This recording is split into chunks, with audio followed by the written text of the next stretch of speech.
Be ready. 5 seconds. Start.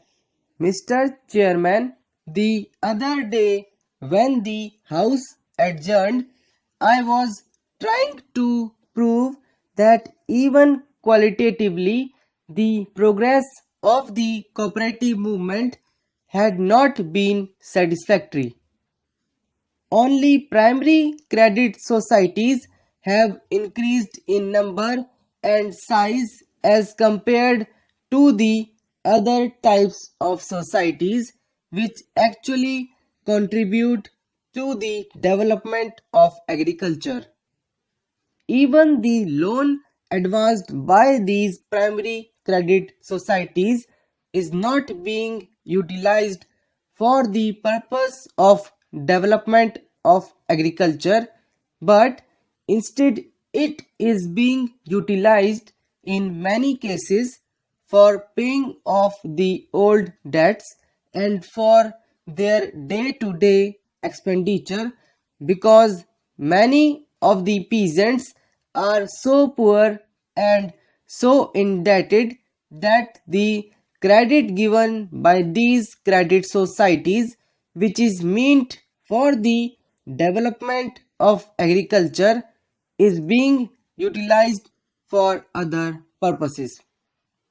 Madam, when we take into consideration the total amount of credits given by these credit societies and try to analyze the different strata of people who get the greatest advantage of all these credits, it will be realized that the upper strata of society are getting the greater share of the credits advanced by these societies. Now, when we take into consideration the classification of all these societies, which gives an insight into the development or the improvement of all these societies, it will be realized that only 15% of the total number of societies are classified under A and B class. That means that only 15% of the societies are sound and are able to stand on their own legs without the help of the government or whatever it might be. This has been stated by the estimated committee as well. So, the remaining 85% of the societies are not functioning satisfactory at all. 40,000 societies were revitalized in the 10th plan, and last year over 15,000 societies were said to have been revitalized. So, it means that nearly 40,000 societies in the past 5 years were not able to function properly and were about to be liquidated, and so the government and the cooperative movement had to go and help them and revitalize them. But even after spending a lot for the revitalization of the societies, we do not know whether all these societies which were dormant are active again. When we take into consideration societies, it will prove that the cooperative societies have not improved their position. Now, madam, this bill intends to set up a corporation in place of the existing board. We are told that this corporation will continue to perform the same function as the old board. We are told that the board has been working very well and has been responsible for the development of the cooperative movement all these years.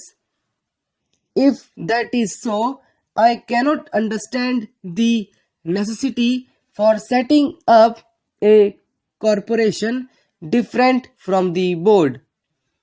If the functioning of the board has been satisfactory, what is the necessity for forming a corporation?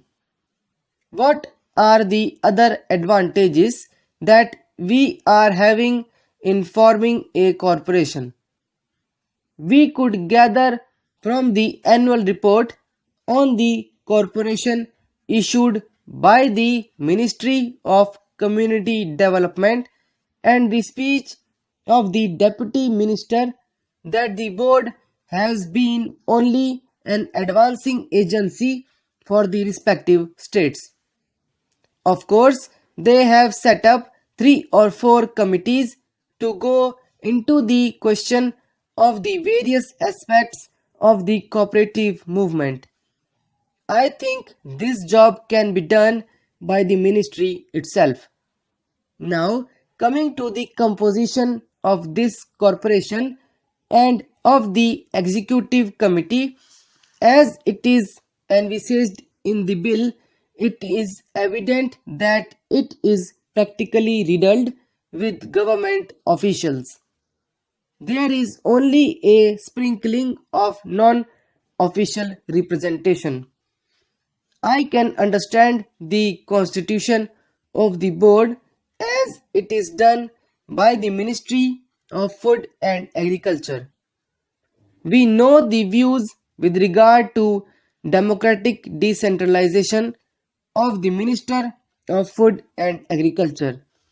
But I cannot understand how the Minister of Community Development, who lays great stress on and gives importance to democratic decentralization, can copy the same old method that was there with regard to the composition of the old board and incorporate it in the new legislation, practically going back on his own recommendations that the cooperative movement must be representative of or carried on by non-official bodies.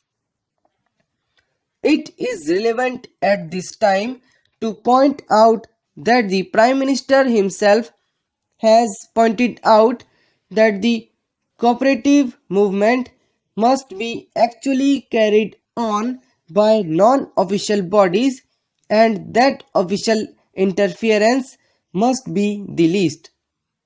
But when we take into consideration the composition of the corporation and the executive committee, non-official representation is practically negligible. So, all these factors have to be taken into consideration. Again, before the bill was brought before the House, the government should have taken advantage to liberalize certain regulations, taking into account the past experience and impediments in the growth of the cooperative movement. The government have tried to make this legislation more conducive to the development of the cooperative movement.